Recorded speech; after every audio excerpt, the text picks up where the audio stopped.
Um, vale, estamos hablando del tema de la iglesia, la eclesiología, y hemos dejado en el punto la iglesia y el reino de Dios. Quería decir antes que hubo una pregunta que me escribieron con una pregunta en cuanto a la iglesia visible e invisible. Creo que es un punto que no hemos cubierto, pero sí está cubierto en la lectura y creo que es una de las preguntas que tenéis que contestar. Pero bueno, vamos a aclararlo porque había un poco de confusión. La persona pensaba en un principio, pensaba que quizás se refería a los santos que están vivos y los que están en el cielo, que la iglesia visible era los que estamos aquí y que la invisible era los que están en el cielo, pero ese no es el punto. La iglesia visible se refiere a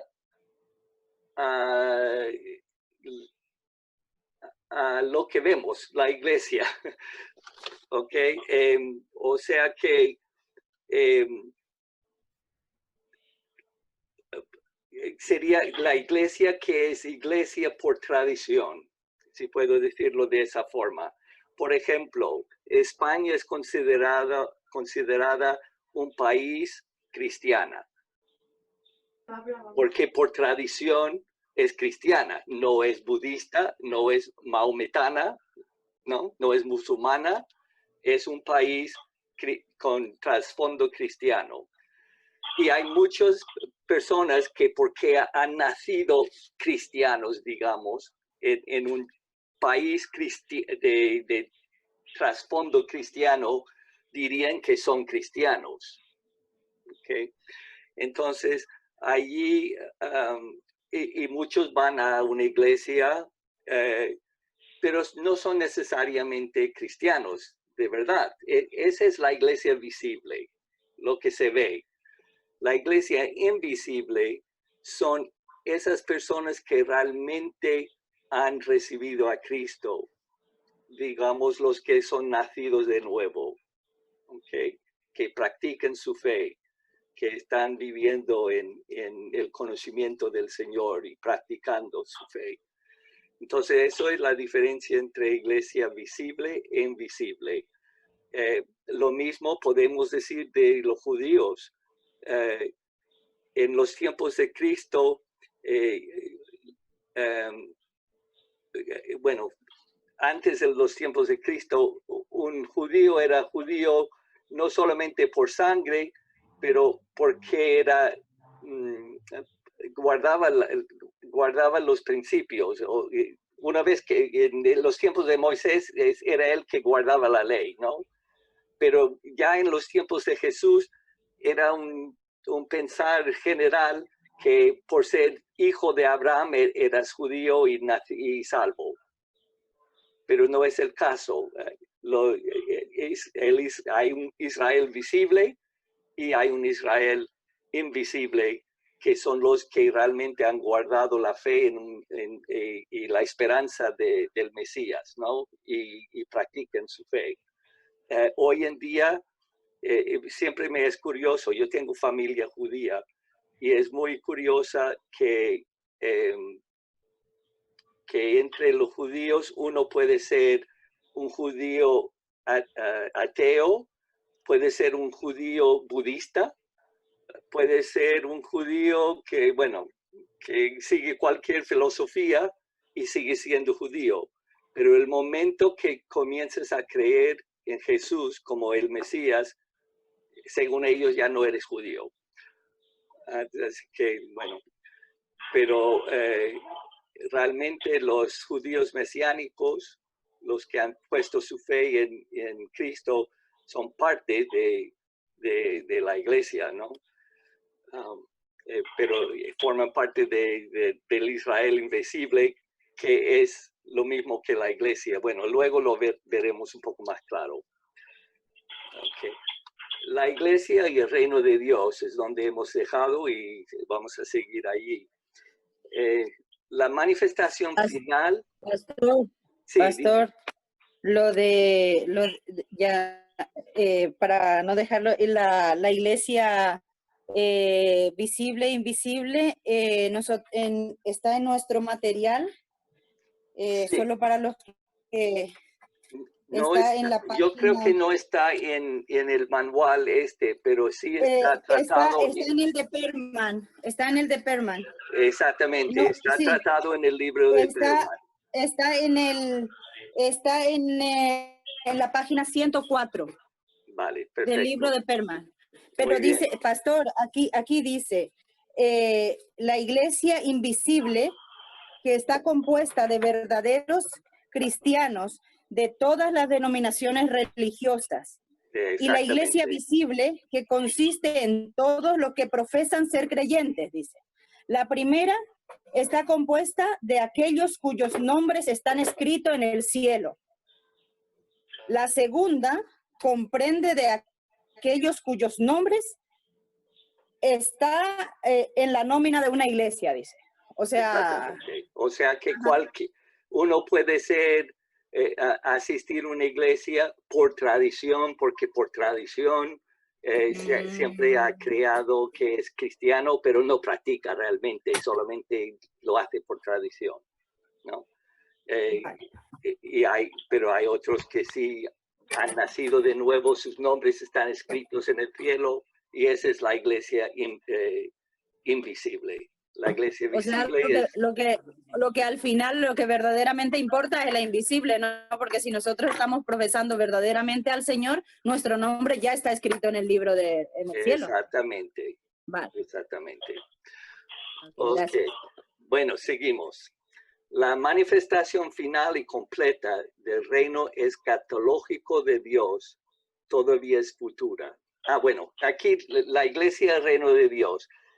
Aquí tenemos que considerar si surge la pregunta si la iglesia y el reino de Dios es la misma cosa.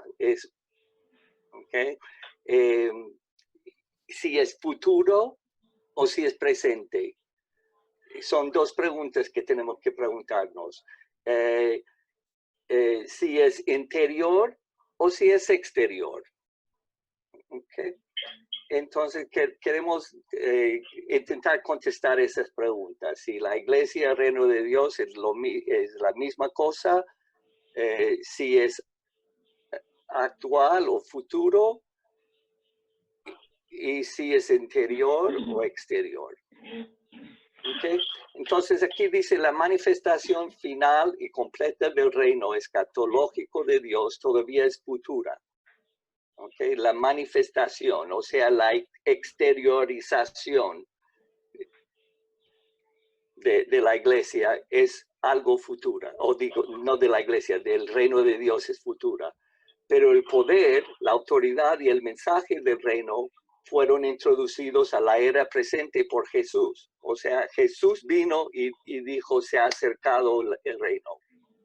El reino ya está presente. ¿Okay?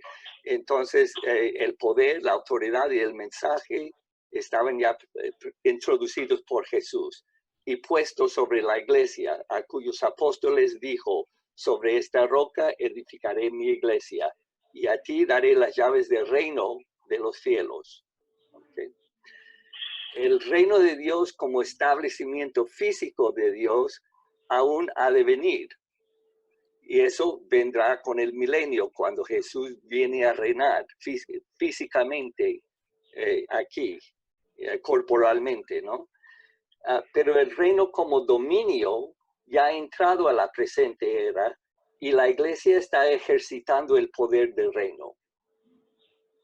La iglesia no es idéntica al reino de Dios, o sea que la iglesia y el reino no son sinónimos.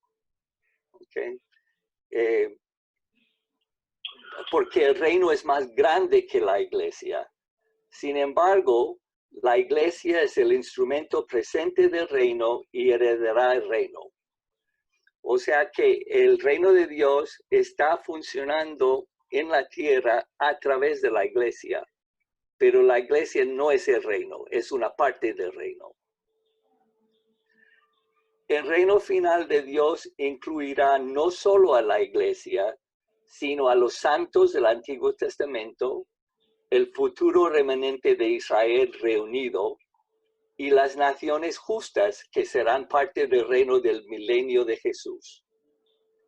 Y todo esto lo vamos a ir definiendo quiénes son esos grupos a lo largo del estudio. Los santos del Antiguo Testamento es obvio, pero el futuro remanente de Israel reunido, las naciones justas, eso lo veremos. Ok. Entonces, el reino es presente y futuro a la vez, ¿no? Es interior porque el reino está dentro de nosotros como iglesia y también y en el futuro será exteriorizado. Otras metáforas de la iglesia. Hay varias símiles.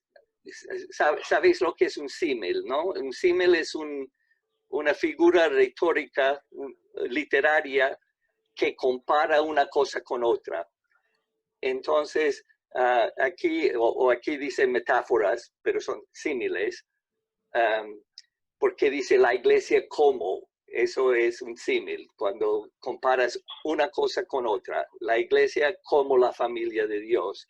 Y hay varios símiles que se usan en la Biblia o en el Nuevo Testamento para referirse a la iglesia y que describe un poco cómo es la iglesia. ¿Okay? La esencia de la iglesia.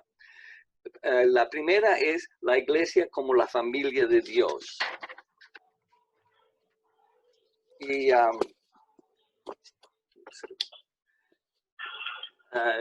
aquí tenemos la idea de que Dios es nuestro Padre y Jesús es el hermano mayor. ¿Okay?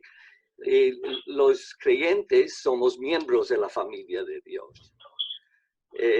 Estos conceptos se derivan del Antiguo Testamento, donde el pueblo de Dios era la casa o la familia de Dios, de Israel.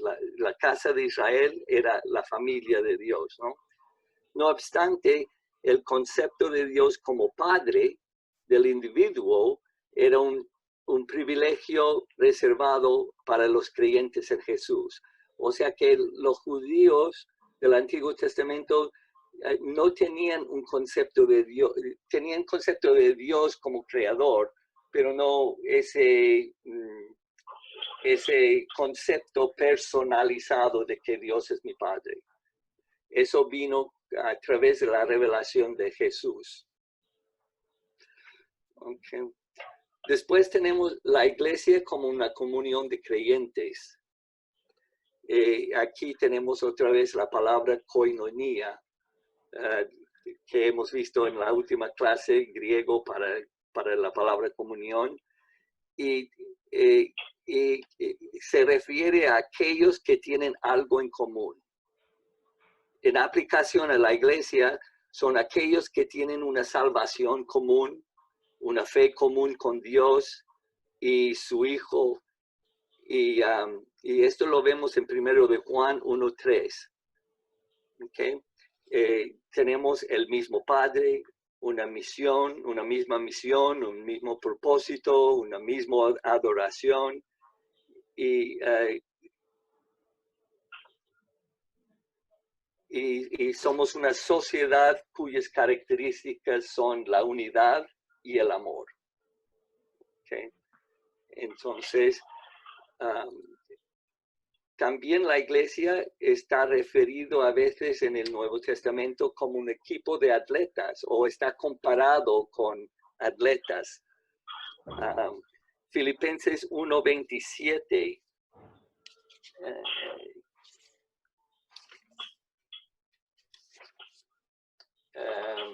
A ver. Que dice que estáis que estáis firmes en un mismo espíritu, combatiendo unánimes por la fe del Evangelio. Esa palabra combatiendo unánimes es como, en griego es como estáis compitiendo en equipo como atletas. Okay, es la idea que da en griego.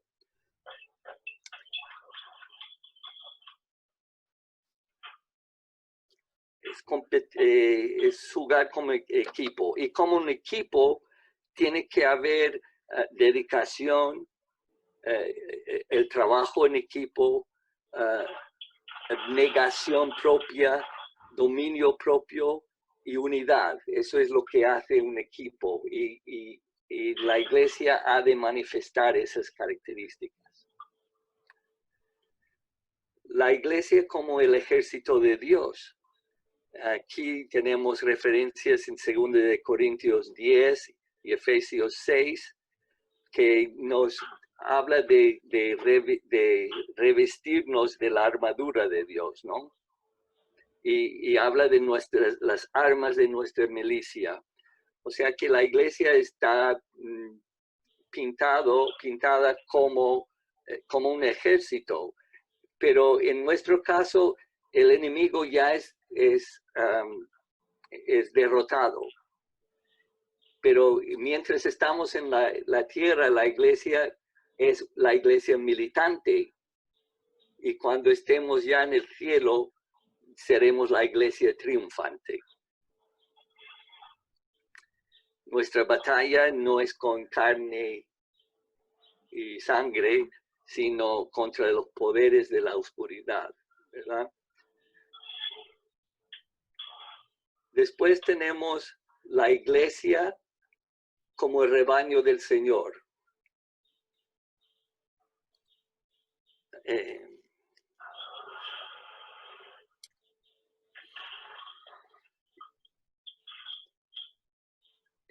Bueno, hemos hablado de que en la palabra pastor aparece, el término pastor aparece una vez en el Nuevo Testamento, pero hay varias alusiones o referencias a la función o a la función de un pastor. Y, por ejemplo, en Hechos, es 1 de Pedro 5, 2 a 4, dice, apacentad la grey de Dios que está entre vosotros. Apacentad es un término que usaría un pastor de rebaño, ¿no? Siendo ejemplos de la grey. Y cuando aparezca el príncipe de los pastores, vosotros recibiréis la corona incorruptible de gloria. También en Hechos 20 y 28 dice, por tanto mirad por vosotros y por todo el rebaño, para apacentar o pastorear la iglesia del Señor. Entonces la iglesia, tal como el pastor o el anciano de la iglesia es llamado muchas veces pastor, la congregación es el rebaño. Okay. Y habla de una relación íntima entre el pastor y los que él cuida. También la iglesia es como la escuela del Señor. Hemos visto en la Gran Comisión que estamos llamados a ser discípulos y enseñar. Okay, a ser discípulos a todas las naciones, bautizándolos y enseñándoles que guarden todas las cosas que Jesús ha mandado, ¿no? Entonces tenemos la comparación y Jesús está llamado en hebreo rabí, que es maestro. Y los discípulos aprendieron del maestro, ¿verdad? En Marcos enumera tres aspectos, se enumera tres aspectos acerca de ser discípulos. Primero, dice, para que estuviesen con él. O sea que, en primer lugar, aprendemos a través del ejemplo, estar con alguien, aprender de su ejemplo. Segundo, para enviarlos a predicar, aprender a comunicar, ¿ok? Y tercero, que tuviesen autoridad para sanar enfermedades y para echar fuera demonios. O sea, que aprendemos a ministrar. Eso era el método que usaba Jesús.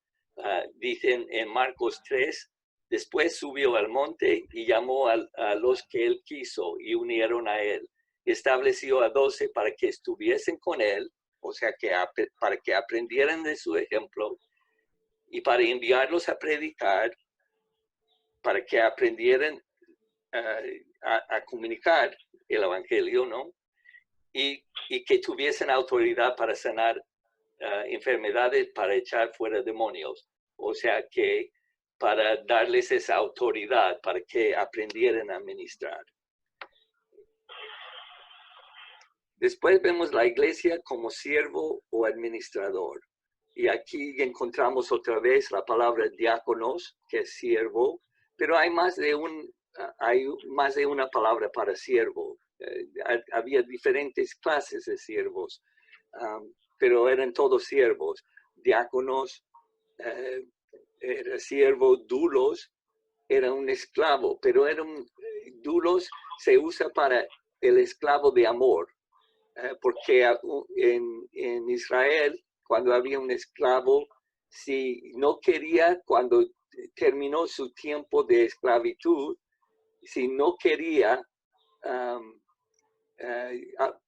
separarse de su amo, porque le amaba, porque era un buen amo, por lo que sea, entonces pusieron un arete en el oído y él se quedó y era dulos, era un esclavo por amor.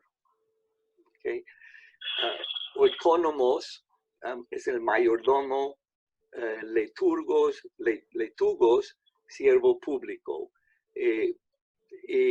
Todos esos tipos de siervos, hay diferentes tipos de servicio, pero que dice que todos los oficiales, ministros, trabajadores y líderes cristianos son siervos, que está establecido en la siguiente manera. ¿Okay? El ejemplo que dio Jesús asumiendo el lugar de un siervo. ¿Okay? El espíritu del mundo es señorear sobre otras personas, pero los ministros del Señor sirven el uno al otro. Vemos la iglesia también como el servicio del creyente es el de un mayordomo, de lo cual él dará cuenta. Tenemos que dar cuentas de nuestras obras. Y la virtud más grande de mayordomo es ser hallado fiel. Los creyentes deben estar en sujeción unos a otros y a aquellos que son colocados sobre ellos en el Señor. Además, el liderazgo y la dirección son en sí ministerios. Luego vemos que Pablo, que tenía autoridad apostólica, se llamó a sí mismo un siervo de Jesucristo. Más de 300 veces son utilizadas palabras en el Nuevo Testamento que expresen el oficio de siervo. Y el mandato a todos los creyentes maduros es de ministrar, esto es, servir el uno a otro. Okay. Y eso incluye todos los creyentes, ¿no? Todos los creyentes ministramos. Entonces la iglesia es otra vez ilustrada como siervo o administrador porque es una de nuestras funciones. La iglesia como un edificio. Cristo es el fundamento y la principal piedra angular de la iglesia. Es digno de notar que en el Salmo 108:22, la piedra que los edificadores desecharon ha venido a ser la cabeza del ángulo, citado por Pedro en 1 Pedro 2:7. Y se encuentra 5 veces en el Nuevo Testamento, esa idea de que Jesús es la piedra angular. Los creyentes son referidas, son llamados piedras vivas, materiales de construcción, ¿no? Entonces la iglesia es un edificio, pero Jesús siendo la piedra angular es la que sostiene el edificio. Y nosotros somos todos piedras vivas, formamos la iglesia, lo que es la iglesia. Se dice que los ministros son los constructores y Cristo es el maestro constructor y arquitecto. No hay piedras aisladas, todos son puestas en el edificio. Y los creyentes deben prestar atención al tipo de material que son y cómo construyen. Okay. Después tenemos la iglesia como un misterio.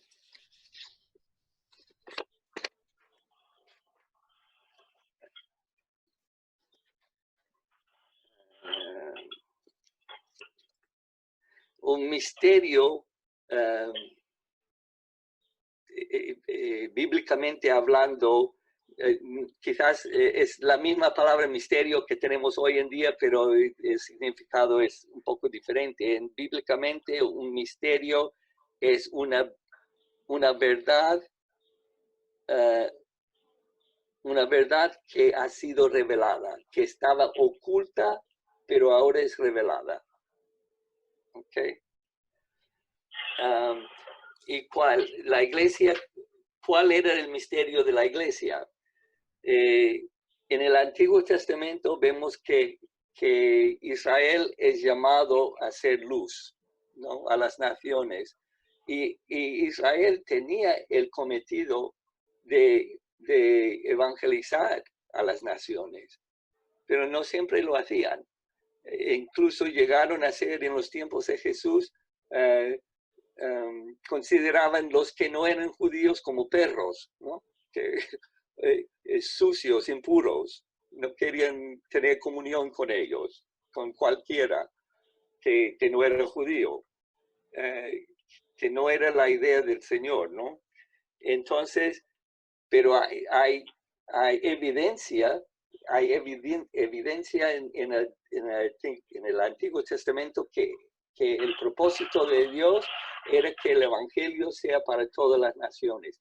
Incluso Abraham iba a ser el padre de naciones y de él vendría el Mesías. Pero esas naciones incluyen a nosotros que somos cristianos hoy en día, ¿no?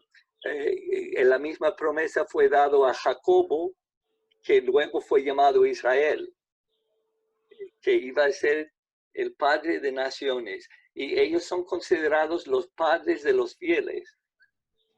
Luego veremos cómo la iglesia ha sido injertado en esas promesas de Jesús más adelante. La iglesia de Jesús, digo, de Israel, las promesas dadas a Israel.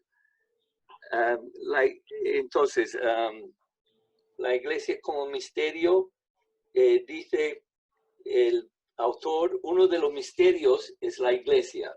Era un misterio en el Antiguo Testamento. Los judíos no entendían que los gentiles iban a ser añadidos.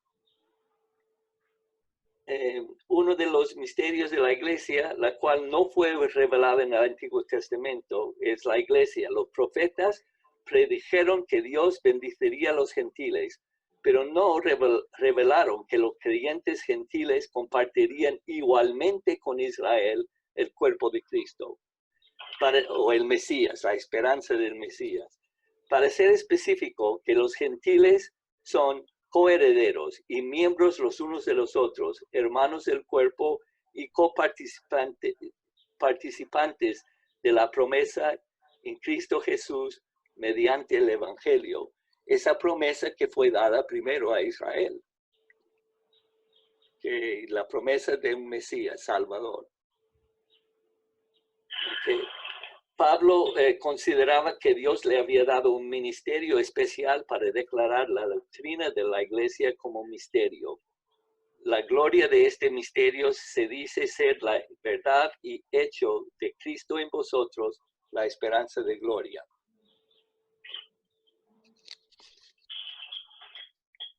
Después tenemos la iglesia como el campo del Señor. Y en 1 de Corintios 3, versículos 6 a 9, dice, vosotros sois labranza labranza o el campo de Dios. Okay. Y también dice tengo que encontrarlo, segundo de Timoteo 2:6, el labrador para participar de los frutos debe trabajar primero. Si Dios es si nosotros somos el campo, la labranza, también somos labradores. Y dice aquí que el labrador para participar de los frutos debe trabajar primero. Entonces, vemos referencias, metáforas usadas constantemente en el Nuevo Testamento, parábolas agrícolas que refieren, que dan a entender que la iglesia es la labranza, el campo del Señor y nosotros labradores. También tenemos el cuadro de la iglesia como un real sacerdocio. Y quiero decir aquí que el sacerdocio, tengo que enfatizar que el sacerdocio es de todos los creyentes, no de unos pocos, no de unos profesionales. Somos todos llamados a ser un real sacerdocio. ¿Y qué hace el sacerdote? Ofrece sacrificios espirituales de alabanza, adoración, agradecimiento a Dios. ¿Okay? Cuando hacemos eso, estamos funcionando en el papel de un sacerdote. Cuando intercedemos y oramos por los gobernantes y por toda la humanidad, cuando nos ponemos en la brecha por otros, estamos actuando como sacerdotes. Cuando ejercemos el ministerio de la reconciliación, diciendo a la gente que pueden ser reconciliados con Dios y llevándoles a recibir a Jesús, somos actuando como sacerdotes. En consagración, se ofrece a sí mismo en sacrificio vivo y ofrece sacrificios a Dios de amor fraternal, buenas obras, posesiones materiales para ayudar a otros.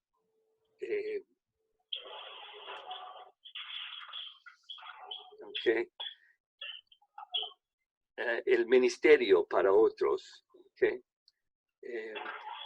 Y en ese sentido estamos un real sacerdocio. Cuando hacemos esas cosas, estamos actuando como sacerdotes. La iglesia como la novia de Cristo.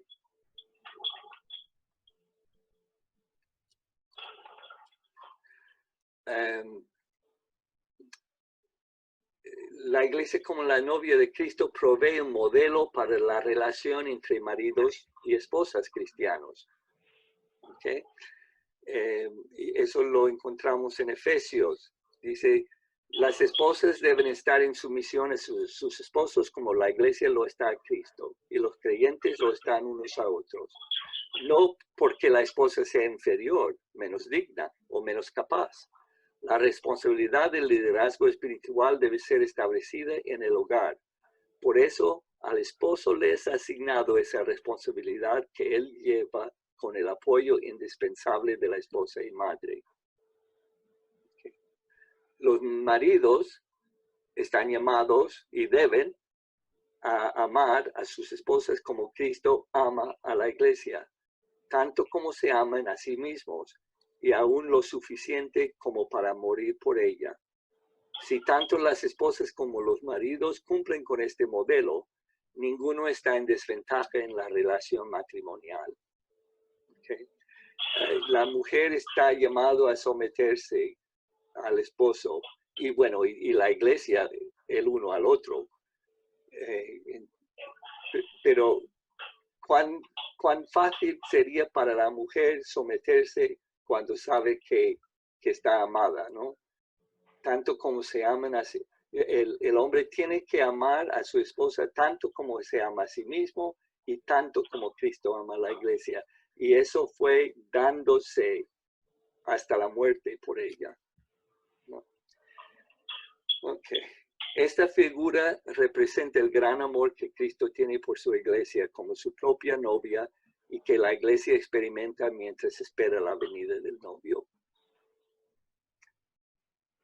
También tenemos la iglesia como la embajadora del Señor.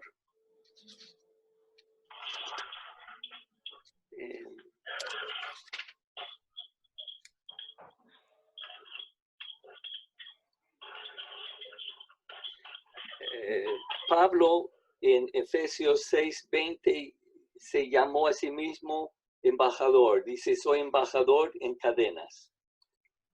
Y en Corintios, 2 Corintios 5, Pablo dice, así que somos embajadores en nombre de Cristo. Ok, podemos decir, ¿qué hace un embajador? Como embajadores de nuestro Rey, estamos despachados en una misión de paz divina. Okay. Como un embajador mandado en favor de sus condiciones de paz soberanas.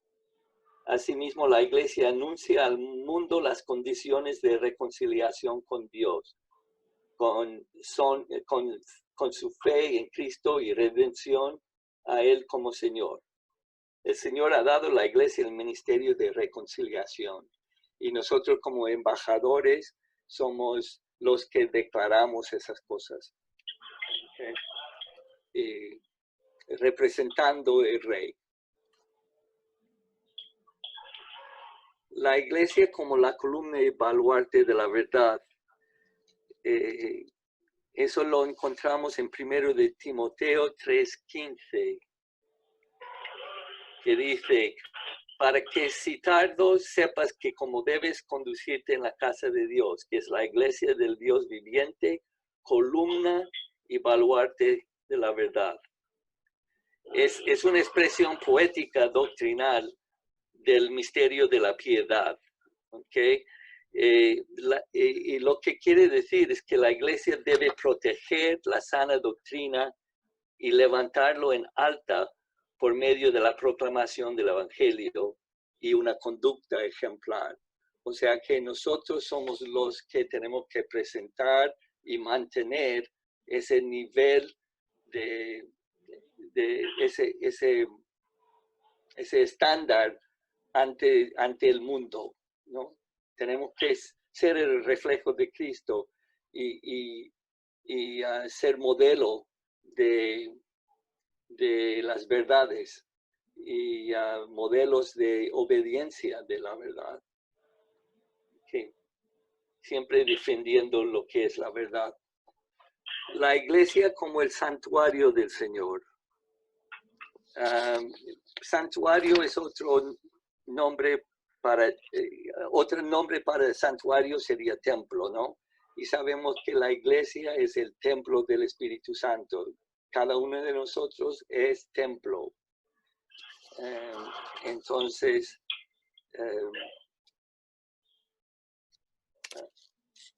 en ese sentido, el santuario era un lugar, un edificio santo separado, dedicado exclusivamente a la adoración y el servicio de Dios. Asimismo, la iglesia es el templo del Espíritu Santo donde mora el Señor, ¿no? Nosotros, no el edificio, nosotros. Y por eso estamos llamados santos. Okay.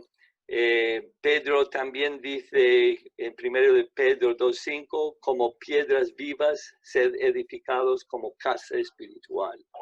O sea, como otra vez estamos referidos como templo, como edificación. La iglesia como peregrina.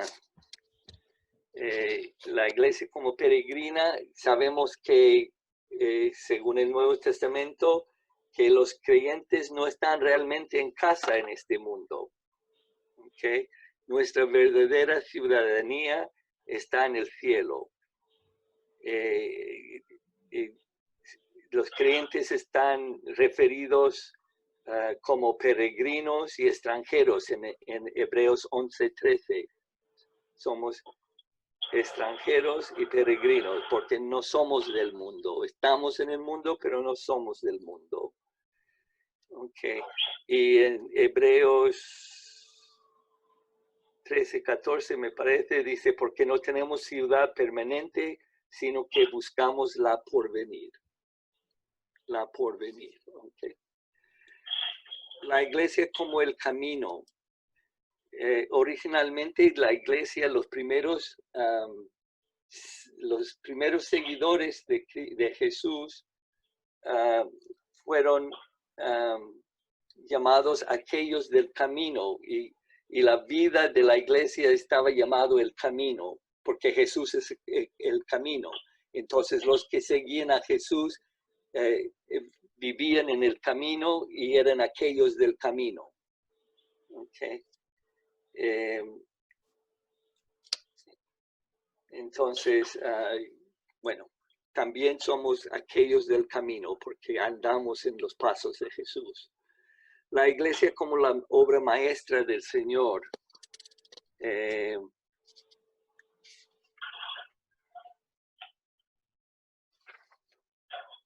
Segundo,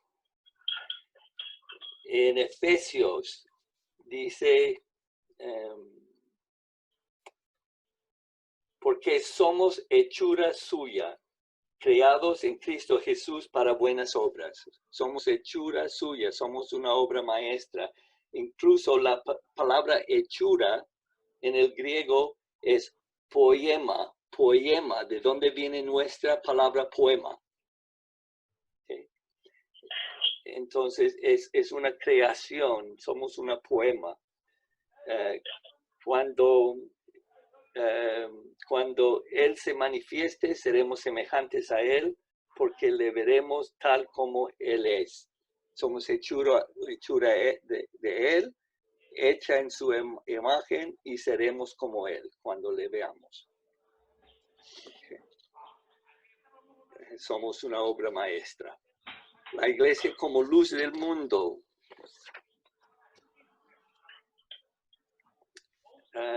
No creo que necesito mencionar mucho en cuanto a eso. Mateo 5 dice, vosotros sois la luz del mundo, una ciudad asentada sobre un monte no se puede esconder. Entonces, como hijos de luz, damos testimonio de Cristo, quien es la verdadera luz del mundo. Y la luz de Cristo debe ser reflejada en nosotros para que el mundo vea y le conozca. La iglesia como la sal de la tierra. Esto tiene un poco más de explicación aquí. La sal preserva. Esto quiere decir que la iglesia preserva y refuerza las cualidades de bondad, honor, justicia y misericordia en una sociedad que tiende a ser corrupta. Entonces, la iglesia, mientras la iglesia está aquí, hay cierta, aunque los valores del mundo son muy corruptos, nosotros estamos aquí todavía manteniendo la verdad. Hay testimonio de la justicia de Dios aquí, ¿no? Y entonces estamos preservando, pero ¿cómo será el mundo cuando la iglesia está quitada? Vemos que va de mal en peor, ¿no? La sal inhibe la corrupción. La iglesia restringe las influencias corruptas. Las buenas obras de la iglesia reprenden la maldad. ¿Okay? La iglesia está aquí en parte preservando y inhibiendo. ¿Okay? La sal de sazón y sabor. La iglesia la sal da sazón y sabor. La iglesia da sazón y un sabor distinguido a sus alrededores. Sin embargo, no se dice que es el azúcar de la tierra. El sabor debe ser importante a la figura porque se les advierte a los creyentes que no pierden su sabor para que la sal no sea echada fuera y hollada. Cualquier que ha sido internado en un hospital donde no echan sal a la comida sabe lo que es eso. O si tienes que comer sin sal, bueno, a lo mejor te acostumbras, pero es insípida la comida, ¿no? La iglesia no debe solamente salar la tierra, debe también mantener su salinidad en sí para restringir la ambición egoísta, las discusiones, las pugnas. Pablo parece interpretar sal para querer decir sabiduría o sabor espiritual en palabras que no sean vanas o insípidas.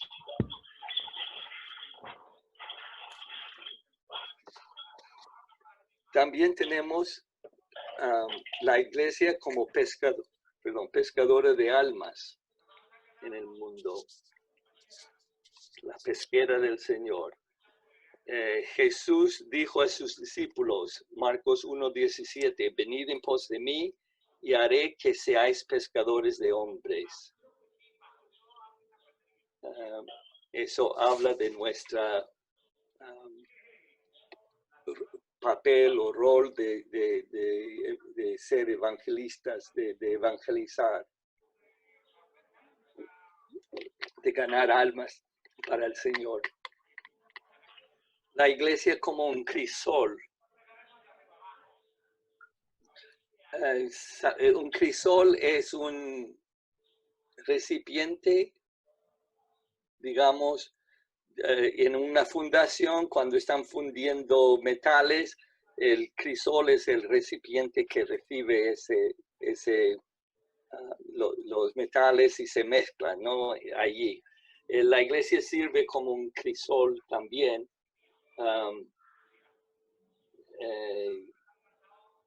Porque en el crisol, un segundo aquí, estoy buscando el ejemplo.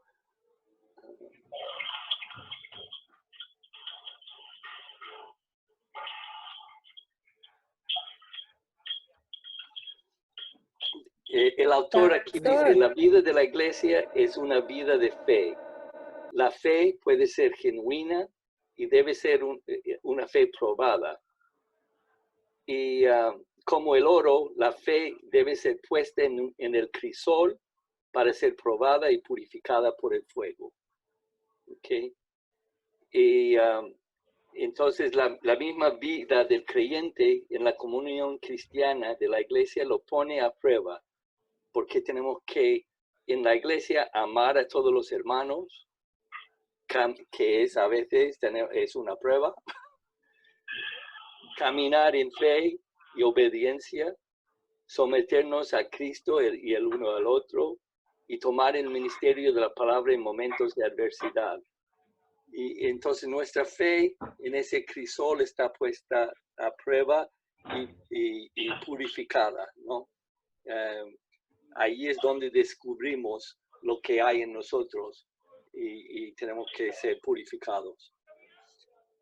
Por último, la iglesia también está vista o referida a veces se refiere a la iglesia a veces como una rama del olivo silvestre. Okay. Esto lo encontramos en Romanos y también en Jeremías 11, porque Israel muchas veces está referido, se usa la figura literaria de olivo para hablar de Israel, ¿no? La iglesia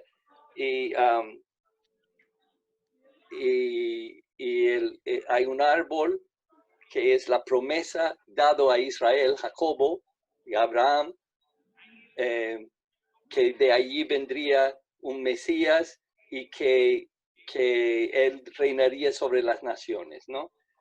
Entonces, la iglesia dice en Romanos, Pablo explica cómo Israel, que ha rechazado al Mesías, los que han rechazado están quitados, la rama natural es quitado temporalmente del árbol y la rama, y hay una rama que es injertada, que es la iglesia. ¿Okay? Pero este desplazamiento no es permanente. Cuando la iglesia haya sido completada, o sea, cuando el tiempo de los gentiles se cumpla, Dios todavía cumplirá sus promesas con el remanente de Israel nacional. ¿Okay?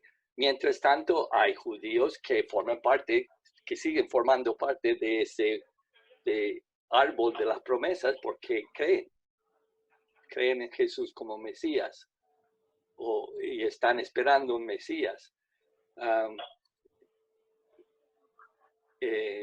Pero bueno, entonces nosotros somos, yo siempre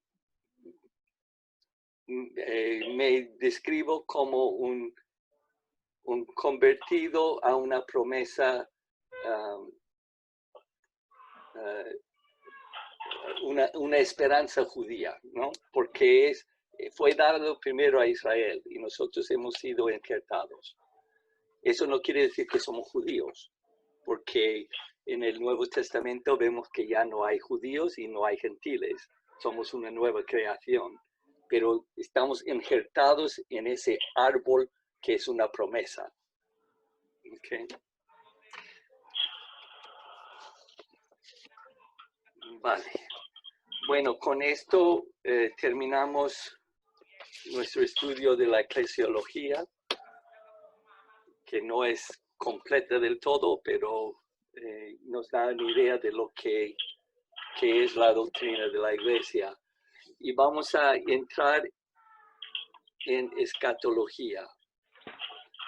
Escatología es la palabra que se emplea para hablar de la doctrina de los últimos tiempos. Okay. La escatología viene de dos palabras griegas, escatos, que significa último, y logos, que significa materia o tema. Entonces es el tema de los últimos tiempos, ¿no? De ahí que la escatología es el estudio doctrinario que trata con los últimos eventos de la historia sagrada, incluyendo todo lo que está más allá de esta vida y era, además de los eventos finales de esta era presente. Aunque es importante notar que esta era es un sentido real, aunque es importante notar que esta era es en un sentido real una era escatológica, el estudio en esta sección incluirá la era presente solamente en dos aspectos, la del estado presente de los muertos y la de las señales que los últimos tiempos de la venida del Señor. O sea que hay un aspecto que es actual, que se trata de la muerte, dónde van los muertos en Cristo y los muertos que mueren fuera de esa promesa, ¿no?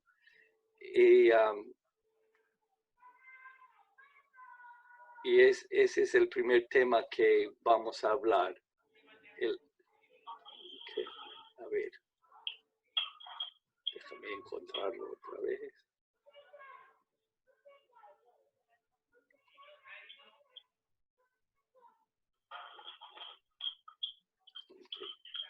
Primero vamos a tratar el tema de la muerte y vemos que hay tres clases de muerte, bíblicamente hablando.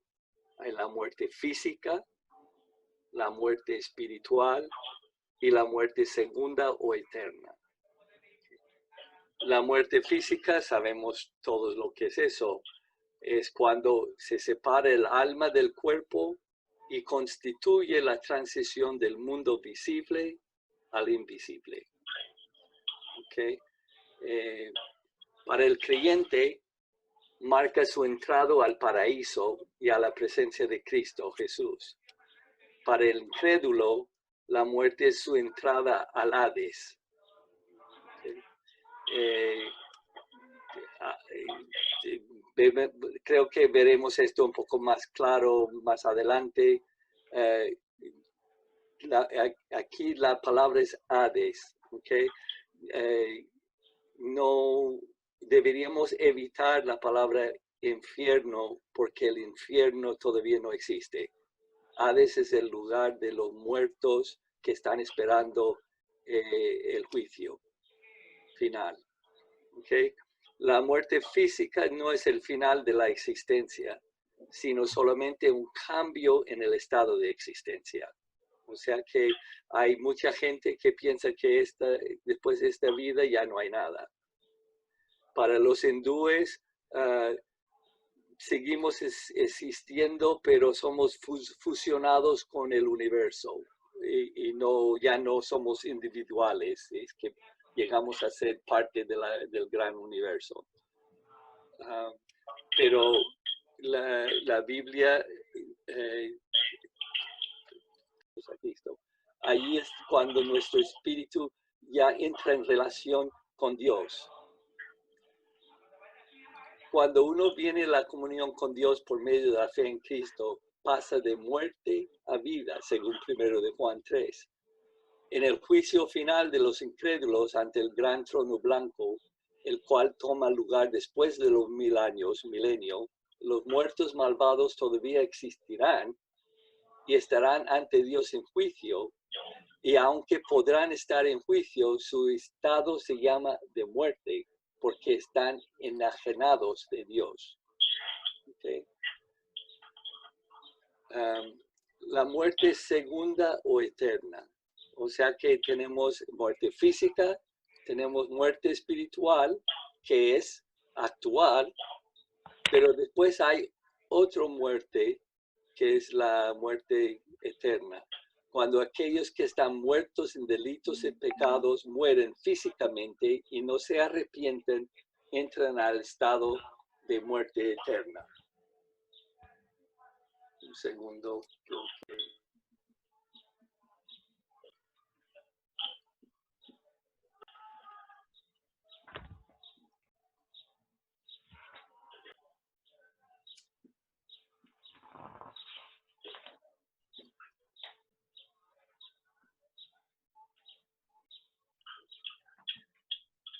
Okay. Santiago se refiere a esta muerte explicando cómo puede ser prevenida. Sepa que el que haga volver al pecador del error de su camino salvará de muerte un alma. Y aquí está hablando de muerte espiritual en esta vida, pero también de la muerte eterna. Claramente la muerte eterna no es el fin de la existencia, es un castigo eterno. Pablo advierte de esta eventualidad en 2 de Tesalonicenses cuando se manifieste el Señor Jesús desde el cielo con los ángeles de su poder en llama de fuego para dar retribución a los que no conocieron a Dios ni obedecen al Evangelio de nuestro Señor Jesucristo, los cuales sufrirán pena de eterna perdición, excluidos de la presencia del Señor y de la gloria de su poder. En el juicio del gran trono blanco, todos los muertos malvados serán echados en el lago de fuego, lo cual es llamado la muerte segunda. Y eso es lo que llamamos también el infierno. La muerte eterna es descrita en la Escritura como fuego eterno, el castigo eterno, el juicio eterno, la eterna perdición. Okay. Bueno, hemos hablado del futuro de los que, hemos hablado de de lo que es la muerte, ¿no? Y la muerte para los creyentes y para los incrédulos. Pero ¿dónde están ahora mientras están esperando que venga Jesús? Están esperando la resurrección, el juicio final. ¿Dónde están y qué está pasando? Eso se llama el estado intermedio. ¿Okay? El estado intermedio es el estado del alma entre la muerte física y la resurrección. Para el creyente, la resurrección ocurrirá con la venida de Cristo, pero para el incrédulo no ocurrirá hasta después del milenio en el juicio final. ¿Okay? Así que primero serán resucitados para vida eterna, los creyentes con la venida de Cristo, y los incrédulos hasta después del 1000 años del reino de Jesús. ¿Cuál es el estado intermedio de los malvados?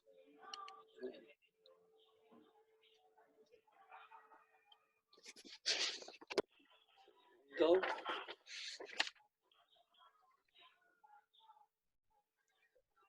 Ok. Vemos que los malvados van a un lugar que es referido como Hades. Hades es la palabra griega. En hebreo es llamado Seol. ¿Sí? Hades es la morada de los muertos.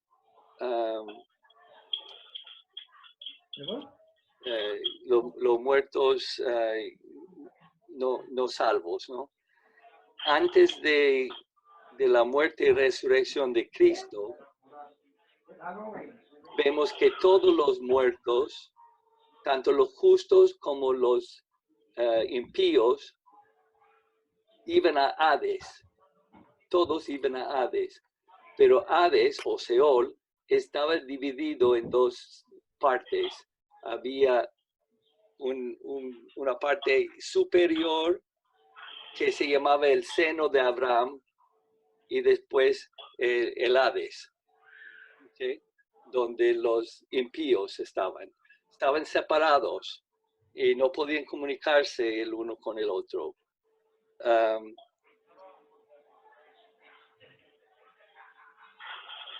El Hades para los impíos era un lugar de sufrimiento, pero no es el infierno, porque el infierno en hebreo está llamado Gehenna y se refiere al lago de fuego.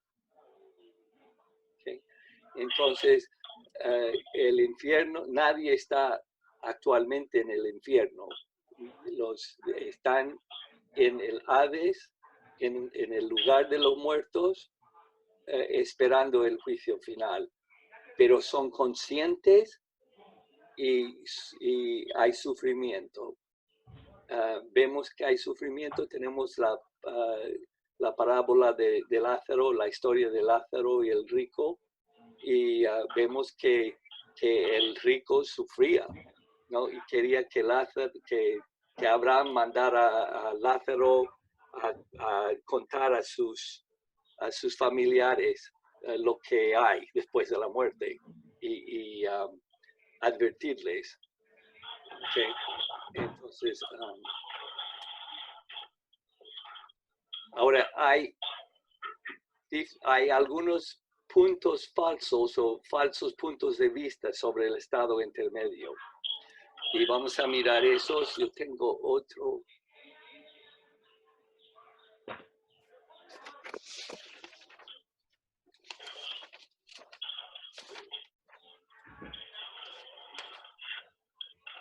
Un segundo. Estoy perdido en mis notas.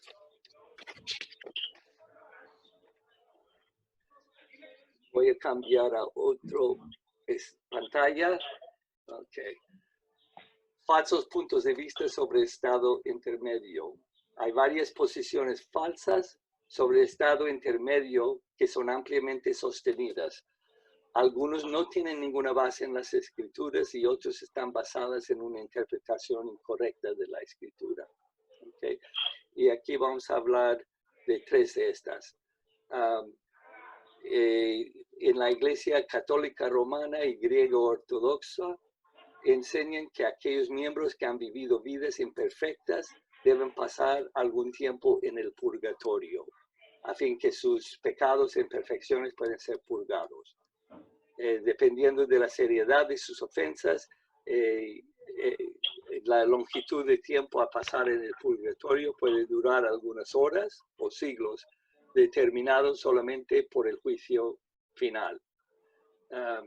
Ahora, esto aquí vemos que según la Iglesia Católica, el tiempo en purgatorio puede ser acortado por regalos o servicios rendidos a la Iglesia o por oraciones o misas patronizadas por familiares. La doctrina está basada en un pasaje tomado de los apócrifos en Segundo de Macabeos. ¿Okay? Ahora, sabemos que los libros apócrifos no son una parte del canon de la escritura. O sea que la iglesia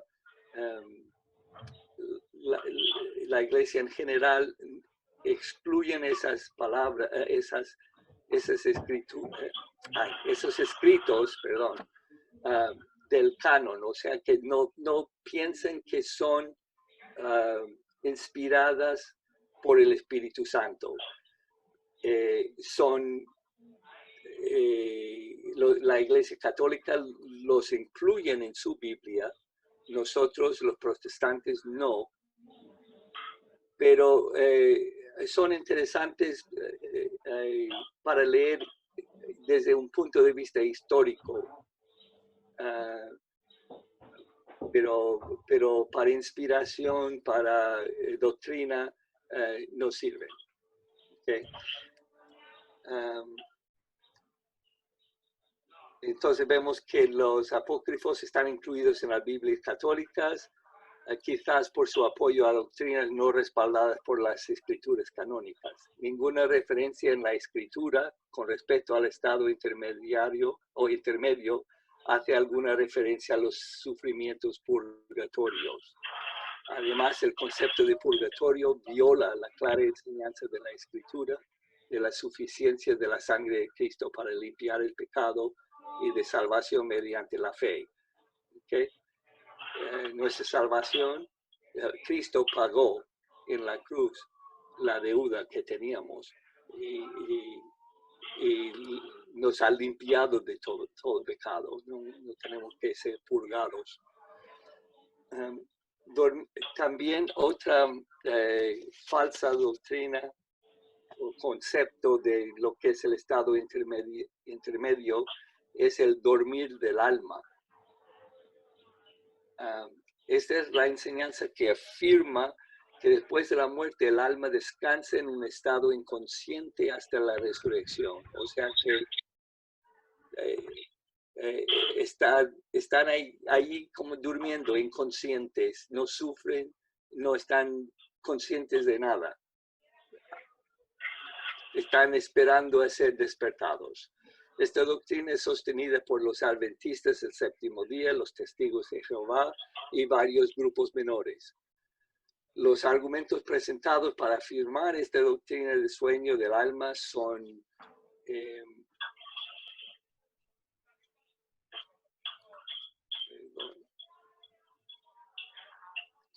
las siguientes. La Biblia a menudo se refiere a la muerte como un sueño. Y vemos eso en 1 Tesalonicenses y Juan 11. También se asume que, según ellos, se asume que el alma no puede funcionar fuera del cuerpo, entonces no despertará hasta que sea unida con el cuerpo en la resurrección. Estos son argumentos que usan ellos para defender su postura. Y dicen que parece inapropiado que los justos disfruten gozo celestial o los injustos sufren en el Hades hasta después del juicio. Los argumentos para el sueño del alma enunciados anteriormente serán contestados en el mismo orden. O sea que vamos a ver cómo contestar a esos argumentos. Primero, sí. Sí. Adelante. Yo no sé por qué dicen los testigos de Jehová y los adventistas y demás, dicen eso, cuando tienen el ejemplo del padre Abraham y de Lázaro, que están en un estado que no están durmiendo. Sí. No, sí, yo no sé de dónde han sacado. Es una doctrina inventada. Porque si no, no se sostiene eso. Ya. Sí, es una enseñanza que no es bíblica, no tiene base bíblica. Ok. El uso metafórico, o sea que dicen que su primer argumento es que la Biblia se refiere a la muerte como un sueño. Pero ahí está una respuesta, porque dice es como un sueño, no dice que es un sueño, es como, es un símil, metáfora.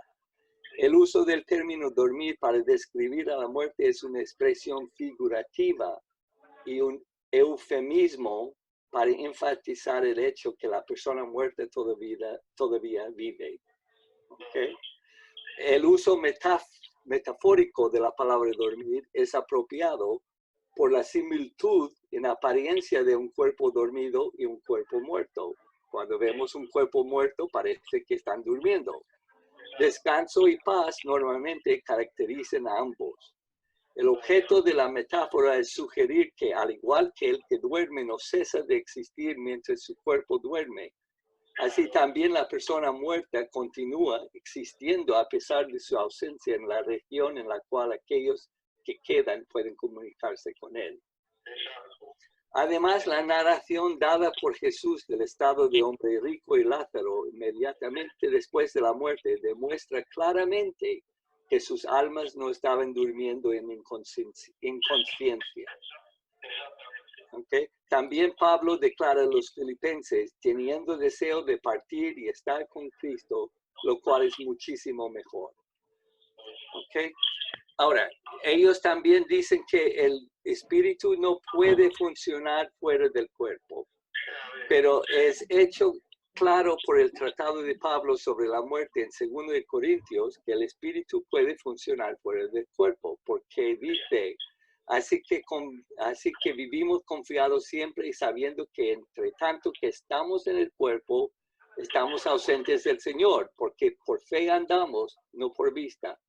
Pero confiamos y más quisiéramos estar ausentes del cuerpo y presentes al Señor. Por tanto, procuramos también, o ausentes o presentes, serle agradables. ¿Cómo puede serle agradable si estás dormido? Ya. Él declara que estar presentes al Señor significa ausencia del cuerpo. Además, lo que el apóstol procuraba era serle agradable al Señor presente o ausente del cuerpo. Si estar ausente del cuerpo significara sueño del alma, ¿por qué debería preocuparse de serle agradable al Señor después de la muerte? Uno que duerme difícilmente podría serle desagradable. Si Pablo esperaba dormir después de la muerte,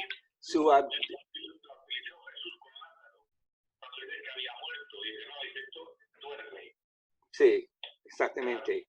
Uno que duerme difícilmente podría serle desagradable. Si Pablo espera dormir después de la muerte, su ambición de agradarle hubiera sido aplicada solamente a la existencia antes de la muerte, ya que esperaba estar consciente después de la muerte, esperaba agradar al Señor adorándole. Ok. También tenemos el juicio del creyente. Respondiendo a la suposición que dice que los hombres deben esperar el juicio antes de disfrutar gozo o sufrir castigo, Berkov, un teólogo, comenta, el día de juicio no es necesario para alcanzar una decisión respecto a la recompensa o castigo de cada hombre, porque eso ya está decidido, sino solo el solemne anuncio de la sentencia. Y para la revelación de la justicia de Dios en la presencia de los hombres y los ángeles. Jesús dijo, el que en él cree no es condenado, pero el que no cree ya ha sido condenado, porque no ha creído en el nombre del unigénito Hijo de Dios. O sea que condenado aquí es equivalente a juzgado. Si uno muere sin haber recibido a Cristo, ya está juzgado, pero está esperando la sentencia final. ¿Okay? Lo que hace falta es un juicio para poder condenarle. Habrá un juicio de creyentes con respecto a recompensas por servicio, pero no con respecto a su salvación. La salvación de uno está condicionada por la fe en Jesús. Otro idea falso sobre el estado intermedio es el espiritismo. El espiritismo enseña que los vivos pueden comunicarse con los muertos y los muertos con los vivos a través de un medio. No hay evidencia en la Biblia para sugerir que pueda haber comunicación legítima entre los vivos y los muertos. De hecho, está prohibido en la Biblia intentar de hacerlo. Vemos que hay referencias, hay dos referencias aquí que los espiritistas usan para defender su postura, que uno, bueno, primero, antes de buscar su apoyo bíblico, hay dos explicaciones para el fenómeno espiritista, ¿okay? De por qué hay esa actividad. Uno puede ser que son producidos por manipulaciones engañosas, como ha sido probado a menudo, ¿okay? O que uno va a un medium y a veces usa trucos engañosos para engañar a la persona, ¿no? También pueden ser producidos por espíritus de mentira. En Hechos, capítulo 16, Pablo liberó a una joven de un espíritu de adivinación, por el cual podía traer mucha ganancia a sus explotadores. Sin duda, los espíritus malignos a menudo engañan a la gente que consulta a un medium imitando la voz de seres queridos muertos. ¿Okay? Entonces, normalmente el espiritismo es el producto de manipulaciones engañosas o espíritus engañosos.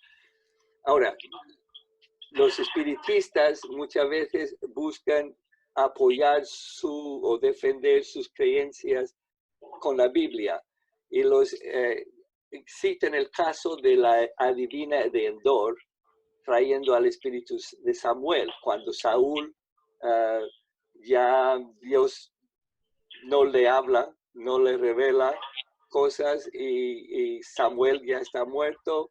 Entonces, a pesar de la prohibición bíblica de buscar a medios, él va a esa adivina de Endor.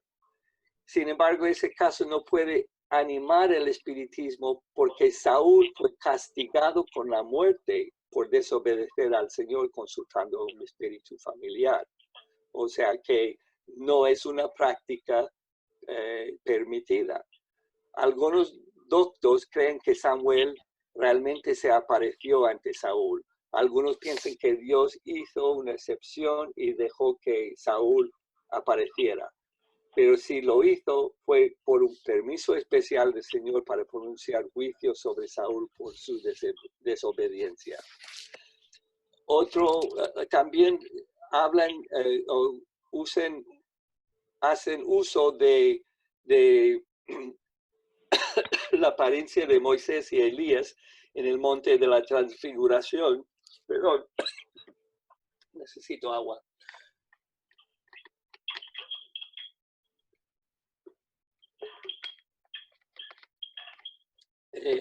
Sabemos que Moisés y Elías, representando la ley y los profetas, aparecen junto con Jesús cuando está siendo transfigurado. Pero nuevamente esto era un permiso especial a fin de representar la ley y los profetas y para confirmar que Jesús era la meta de la ley y la profecía del Antiguo Testamento. Y aquí los varones que hablaban con él, Jesús, los cuales eran Moisés y Elías, quienes aparecieron rodeados de gloria y hablaban de su partida que iba Jesús a cumplir en Jerusalén. O sea que eso era una excepción a la regla, ¿no? La palabra griega para partida es exodón, nuestro éxodo, al igual que Moisés, quien por el éxodo de Egipto liberó a Israel de la esclavitud, así también Cristo por el éxodo de la cruz y resurrección liberó a la humanidad de la esclavitud del pecado. Y la aparición de estos dos entonces era una señal de cumplimiento mesiánico. En ningún caso la Biblia alienta a consultar a los muertos.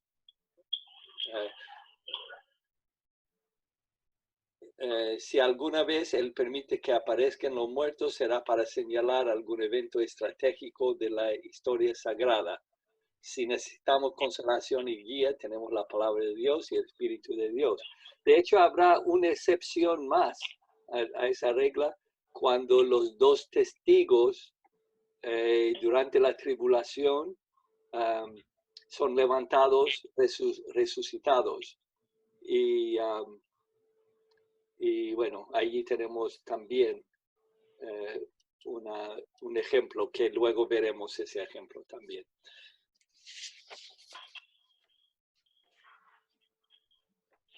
Bueno, habiendo terminado de hablar del aspecto presente de la doctrina de los últimos tiempos, vamos a entrar en el tema de la segunda venida.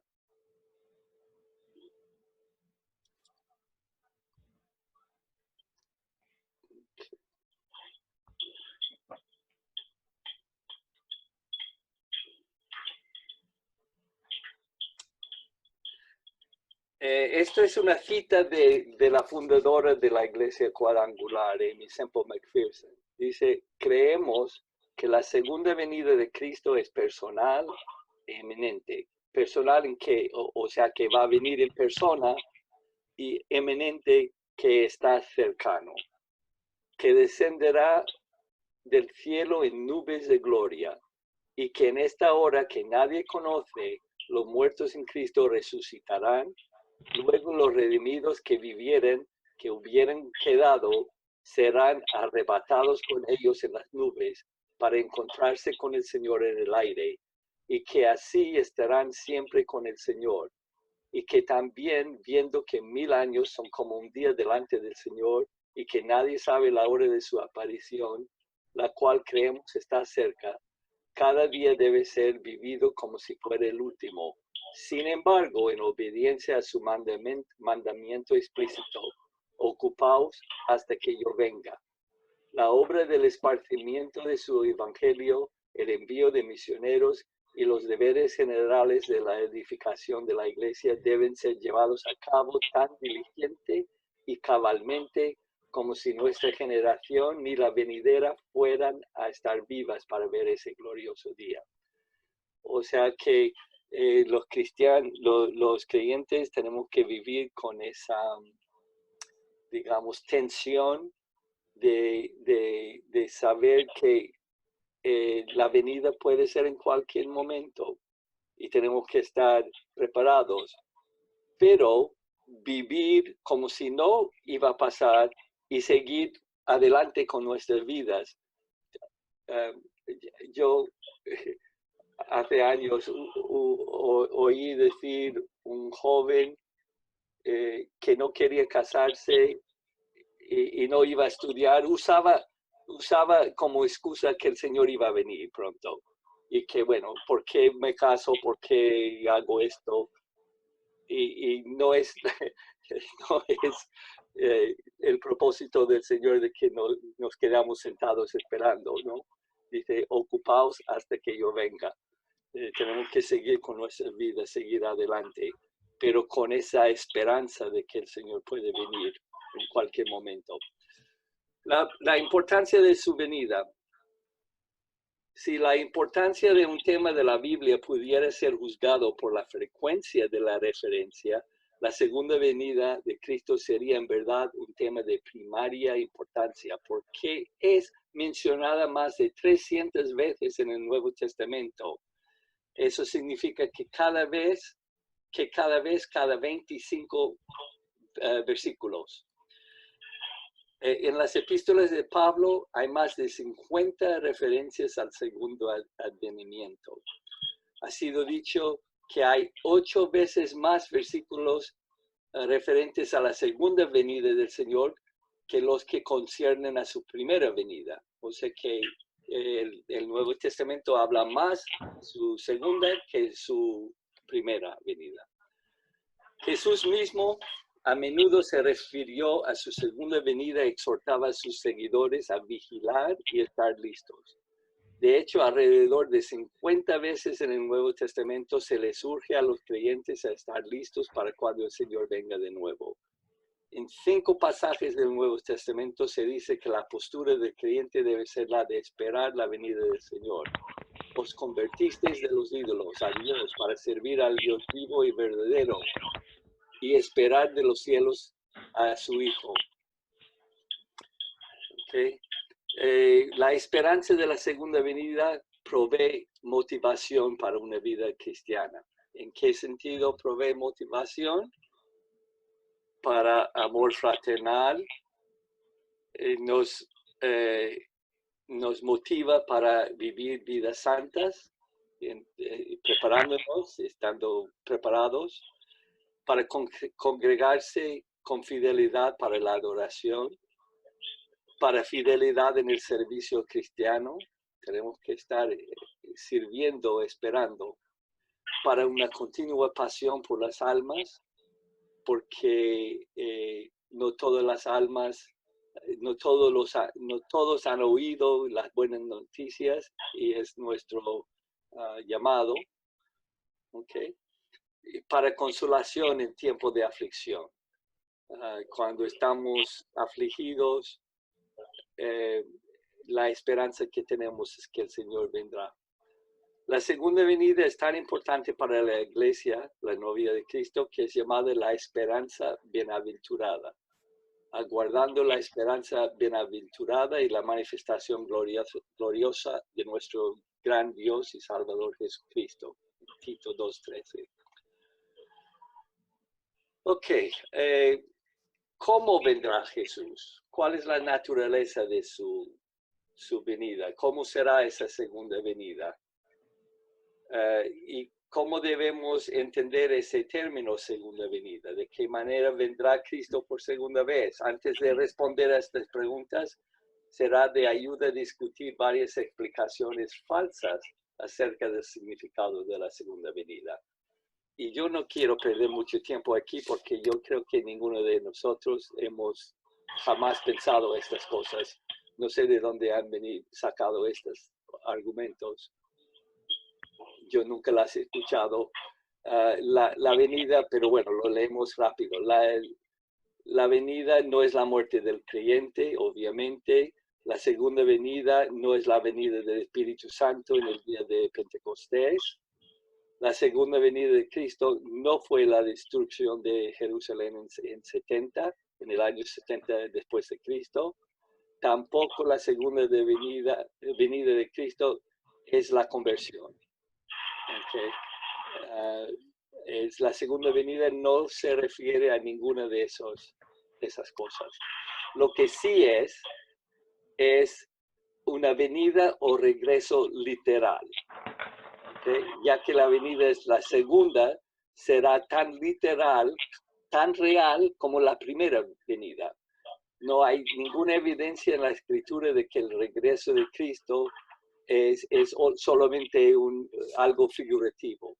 Okay. Es prometido. Los ángeles dijeron, vemos aquí, es un regreso personal. Los ángeles dijeron, este mismo Jesús que ha sido tomado de vosotros al cielo, así vendrá como lo habéis visto ir al cielo. O sea que en cuerpo, en persona. ¿Okay? También será una venida visible y corporal. En Hechos 1:1, que ya hemos visto, es claro que la venida del Señor será una venida visible y corporal. ¿Okay? El ángel también dijo que Él vendrá como lo habéis visto ir. Ellos lo vieron ascender en un cuerpo glorificado, pero aún visible y tangible. Él volverá de la misma manera. He aquí que viene con las nubes y todo ojo le verá, o sea que será visible. ¿Cómo todo ojo le verá? No sé. No. Porque estamos en diferentes partes del mundo y diferentes zonas de tiempo, pero dice que todo ojo le verá. Yo no sé si el hecho de que todo puede ser transmitido en televisión o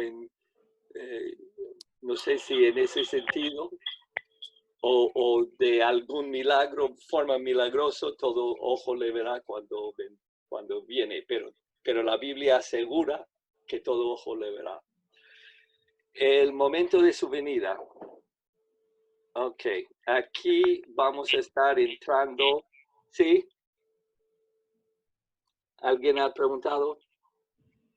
No. Estamos aquí entrando en un tema que es, no quiero decir, bueno, polémico en el sentido de que no hay acuerdo. Hay diferentes posturas sobre cuándo Jesús vendrá. Todos los cristianos estamos confiados de que va a venir. Pero ¿en qué momento en el plan de Dios, en la esquema de los últimos días, en qué momento será esa venida? Es una controversia, ¿no? Y vamos a estar viendo las diferentes posturas. Dice aquí, Jesús dijo respecto al momento de su regreso, pero del día y la hora nadie sabe, ni aun los ángeles de los cielos, sino solo mi Padre. Algunos eruditos sostienen que Jesús y sus discípulos esperaban que su regreso fuera dentro de la primera generación. Pero en la parábola de los talentos, Jesús dijo, después de mucho tiempo vino el Señor de aquellos siervos. Ya que la parábola era acerca de la venida del reino, el término mucho tiempo parece insinuar una considerable demora en la venida. Pedro no pudo haber esperado una venida inmediata, porque dijo, sabiendo primero esto, que en los postreros días vendrán burladores, diciendo, ¿dónde está la promesa de su advenimiento?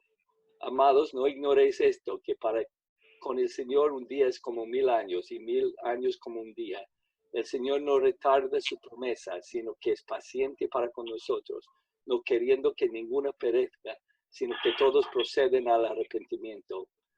Jesús también dijo, y será predicado este evangelio del reino en todo el mundo para testimonio a todas las naciones. Entonces vendrá el fin.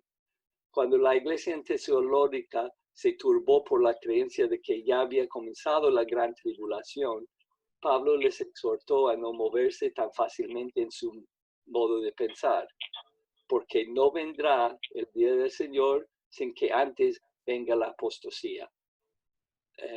Pedro, por otro lado, Jesús advirtió, velad pues, porque no sabéis a qué hora ha de venir vuestro Señor. Okay, entonces, probablemente en los tiempos de los apóstoles todavía no estaban esperando la venida, pero ya en el primer siglo, segundo siglo, la iglesia ya sobre todo en Roma, la iglesia perseguida, podría haber comenzado a pensar, bueno, quizás es ahora, ¿no? Pero la enseñanza siempre y desde el principio ha sido que tenemos que estar pendientes y esperando, que es eminente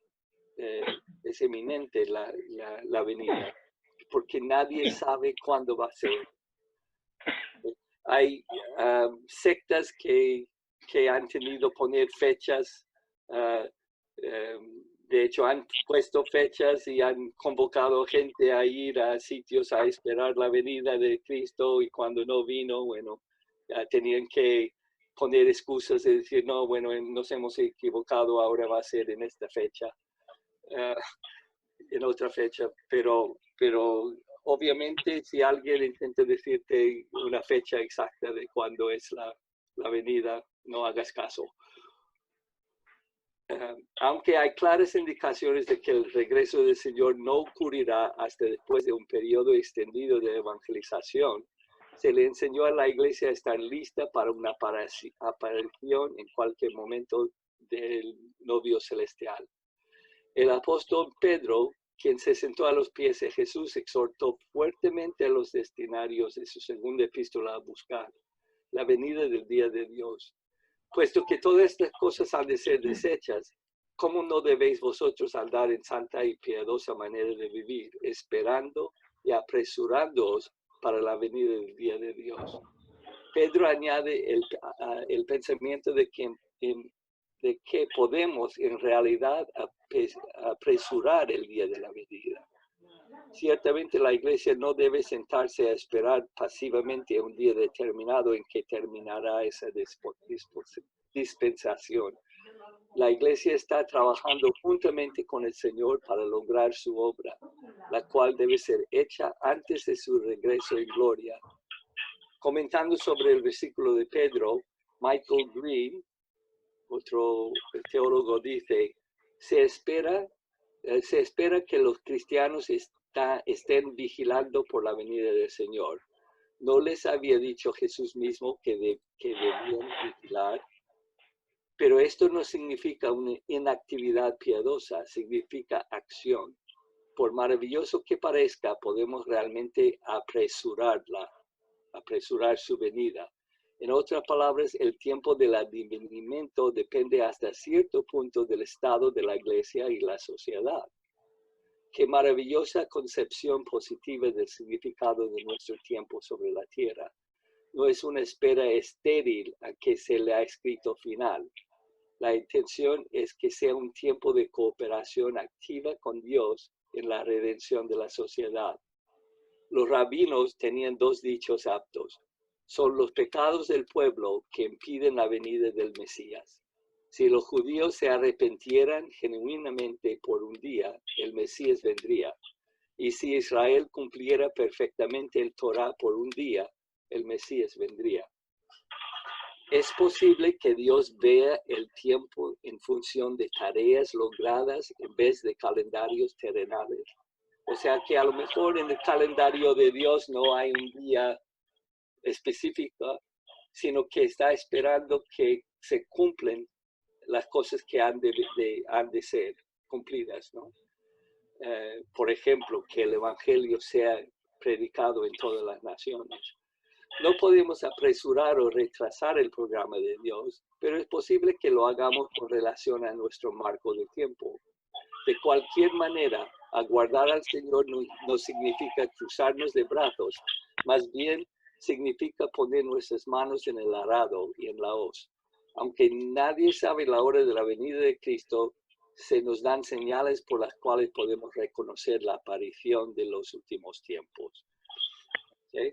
Y aquí vemos algunos de los señales de su venida. Las señales de los últimos tiempos son de dos clases. Hay señales primarias y señales secundarias. Las primarias son aquellas declaradas explícitamente como evidencias de la cercanía del día del Señor. Las secundarias son deducibles, o sea, son eventos o condiciones que tendrían que preceder a las señales explícitas a fin de que puedan ocurrir. Por ejemplo, en Apocalipsis se dice que la bestia de la tierra, el anticristo, causaría que todos recibieran una marca o un número, sin la cual nadie podía comprar o vender. A fin de que puede ser ejercido tal control sobre la humanidad, tendría que existir un mecanismo por el cual pudiera ser expedido tal control total. En nuestros días estamos viendo que ya hay una manera, ¿no? El chip, ¿no? Aunque yo no sé si no estoy diciendo que ese es el método, pero existe un método que podría ser. Entonces, ese método es una señal secundaria. La primaria es que la bestia va a marcar a la humanidad con un número, ¿okay? Que tendrán que tomar una marca. Algunos elementos o factores que pueden ser vistos como señales que anticipan a la segunda venida de Cristo son seis que menciona el autor. Hay otros, claro, pero la primera que él nos ofrece es la reunión de Israel en Palestina. Okay. Sabemos que por su desobediencia e idolatría, Israel en el Antiguo Testamento fue capturado y llevado a cautiverio a Babilonia, ¿no? Pero luego había una promesa que después de 70 años serían devueltos, y eso pasó. Después Jesús habló de un segundo esparcimiento, pero que sería por todas las naciones. Y eso pasó con la rebelión de los judíos en el año 69-70 después de Cristo, cuando Jerusalén fue destruido y los judíos fueron esparcidos entre las naciones, muchos llevados esclavos a Roma, a diferentes sitios del Imperio Romano. Okay.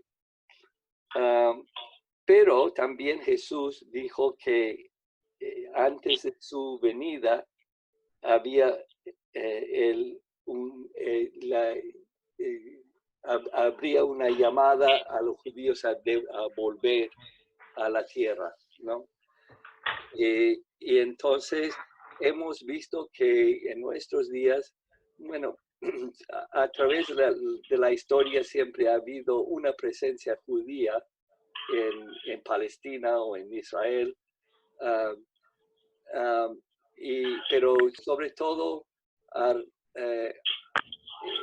después de la Primera Guerra Mundial comenzó un movimiento sionista, la idea de volver a Israel.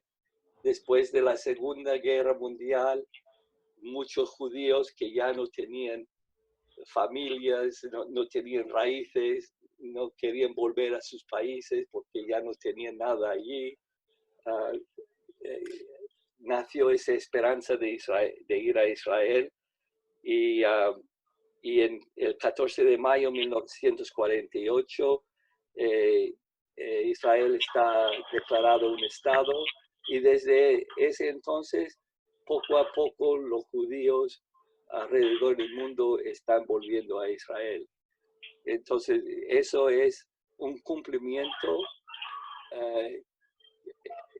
es algo que se está siendo cumplido, ¿okay? Porque creo que no está cumplido totalmente todavía, pero estamos viendo cómo los judíos están volviendo a Israel. Y cuando Jesús viene,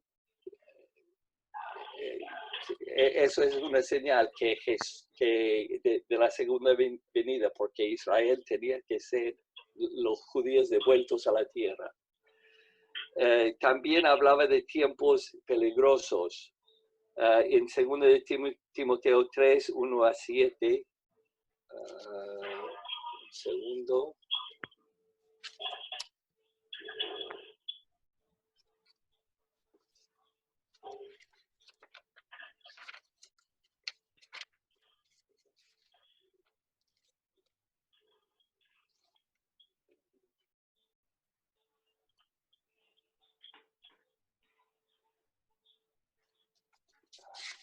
No encuentro la referencia. A veces.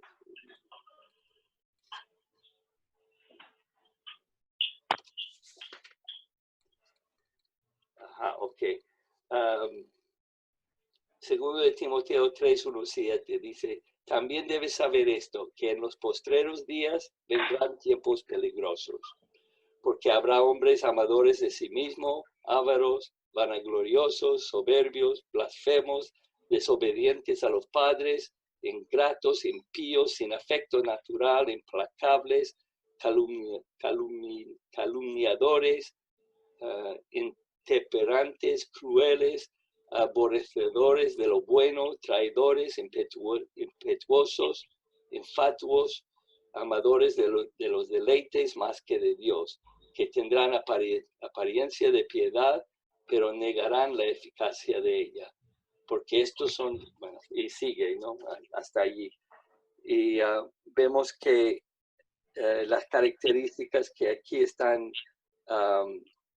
descritas puede describir nuestra sociedad de hoy en día, y no es de sorprender que muchos consideran que por cómo es la sociedad hoy en día, que los tiempos del fin se acercan, ¿no? También el levantamiento de Rusia comunista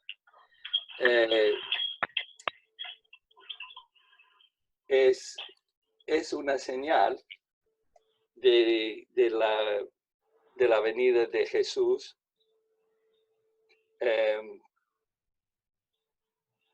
Hay referencia en Ezequiel 38 a Rusia, porque dice el profeta Ezequiel en los capítulos 38 y 39 describe proféticamente a una nación o naciones que vendrán contra Israel cuando sea reunida en su propia tierra. Okay, Israel está reunida en su tierra y dice el hijo de hombre, pon tu rostro hacia Gog, de la tierra de Magog, príncipe de Ros, Mesec y Tubal, y profetiza contra él y di, así ha dicho el Señor Dios, he aquí estoy contra ti, oh Gog, príncipe de Ros, Mesec y Tubal. Okay. Que esos nombres en hebreo son los nombres que son una referencia a Rusia. Mesec es Moscú, Tubal es Tobolsk, Tobolsk y Ros es Rusia. Okay. Son los nombres hebreos para esas regiones.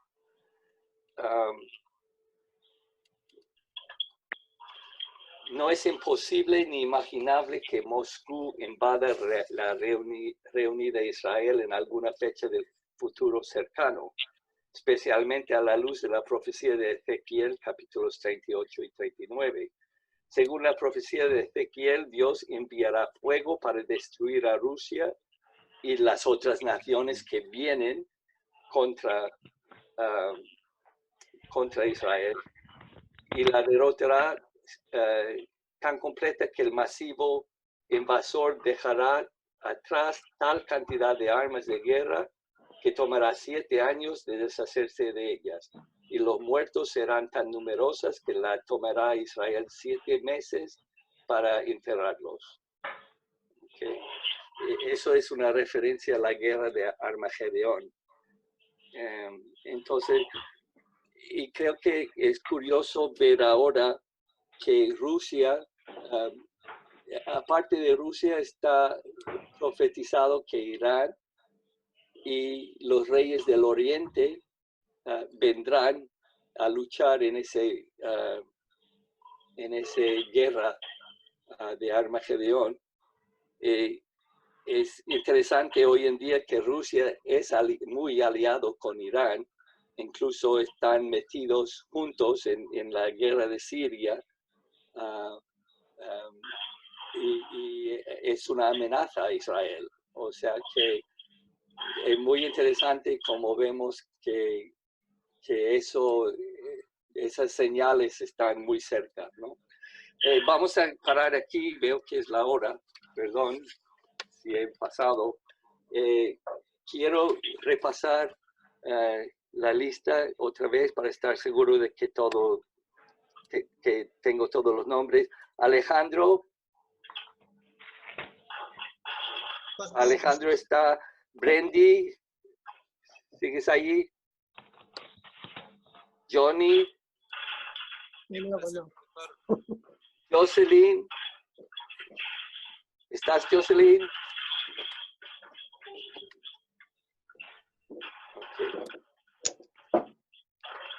Okay. Soy Brendy. Hola, Pastor Tim. ¿Quién es? Brendy. ¿Brendy? Sí. Ok. María presente. Pedro está. Espera, Rosemary sí. está. Rubén. Presente. Rubén está también, ¿no? Sara, Virginia, Judith está. Sí. Y Rosa. Presente. Ok, Gislaine. Dile. Y Sí, Pastor.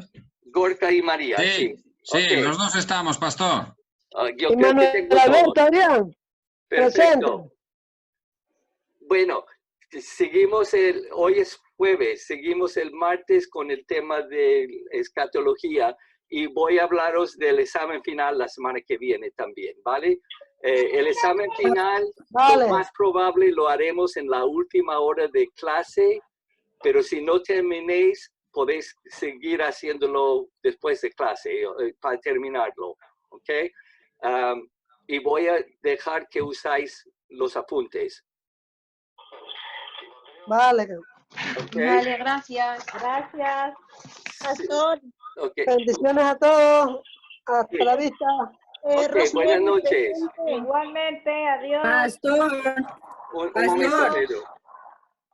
Buenas noches. Buenas noches, bendiciones. Igualmente. buenas noches. Buenas noches. Bendiciones, Timoteo, Dios le Pastor, bendiga. Adiós. yo levanté la mano mucho, pastor, y no me hizo caso. Es que no veo, lo siento. No veo tu imagen, no me salen todas No. las imágenes. Pero aparecía una mano levantada, pastor.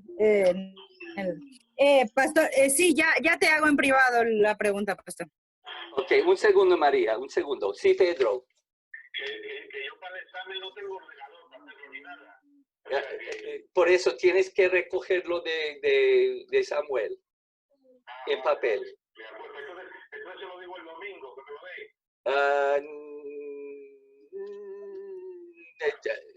El domingo o al otro domingo.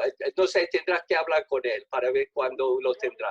Yo lo doy el domingo y según él me diga, pues bajo por él, ¿sabes? Perfecto, muy bien. Venga, gracias, Timoteo. Ok, gracias. Hasta luego. Buenas noches. Igualmente. Adiós, gracias. María, perdón. Lo siento si es que yo no veo muy bien aquí en el Zoom. No veo cuando hay manos levantadas. Vale.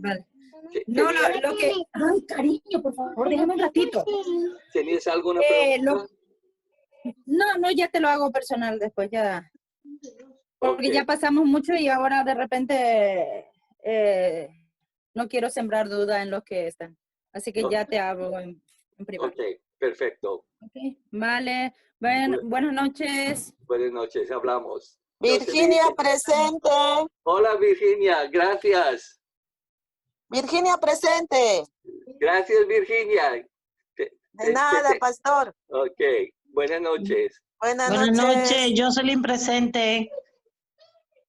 Jocelyn, gracias, Jocelyn. Bendiciones. Y buenas noches. Gracias a ti por tu tiempo, Ti. Bendiciones. Buenas noches. Pastor, Sí, una pregunta. Soy Alejandro. sí, Alejandro, apenas te oigo. ¿Puedes hablar un poco más fuerte? Mira que las preguntas en el libro, ¿hacemos en el mismo libro o en otra hoja? Creo que Samuel subió en el grupo una hoja para contestar las preguntas. Ah, vale, Las vale. preguntas están escritas allí y hay líneas para que puedas desarrollar las respuestas. Vale, de acuerdo. Muchas gracias, pastor. ¿Tú has visto esa hoja? Sí, creo que sí. Sí, creo que ha mandado, sí. Ok, allí mismo lo puedes hacer. Vale, de acuerdo. Muchas gracias, pastor. A ti, Alejandro. ¿Alguien más? Sí, pastor, me ha pasado la lista. Rosemary Romero. Sí, sí, te tengo vale. apuntada. Gracias, Rosemary. Vale, bendiciones, pastor, gracias. Okay. Buenas noches.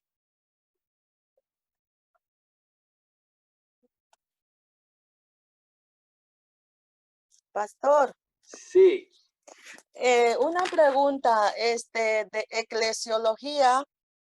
Ese, a ver, ¿cuándo fue? El día martes que nos ha dado, digamos, esa hoja que no está incluido, ¿no? En el libro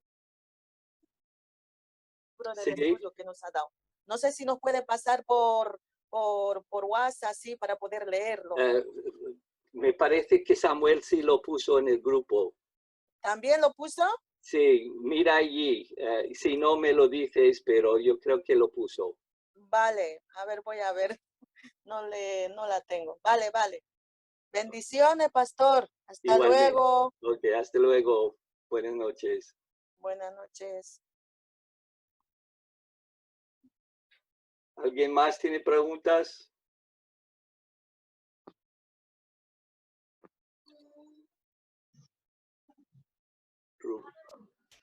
Ok, Tim, cortamos, ¿vale?